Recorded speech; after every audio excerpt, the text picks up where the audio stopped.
Today I'm going to show you how to make this yummy red chili tamarind chutney. This is a really good combination to have with boiled tapioca.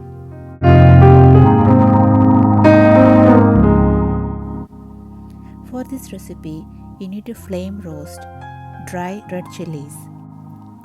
I'm using a few Kashmiri red chilies here. I've flame roasted it now.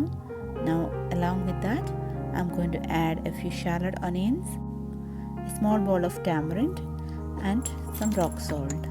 You can blend this in the mixer grinder if you would like to do that, but I'm using a mortar and pestle to do this.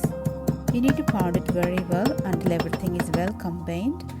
I'm adding a little bit of coconut oil to give a nice texture. You can also add a little bit of water if you choose to do that. Once it is nicely pounded and well combined, you can serve it as it is, or you can add some yogurt to make it a bit more mild.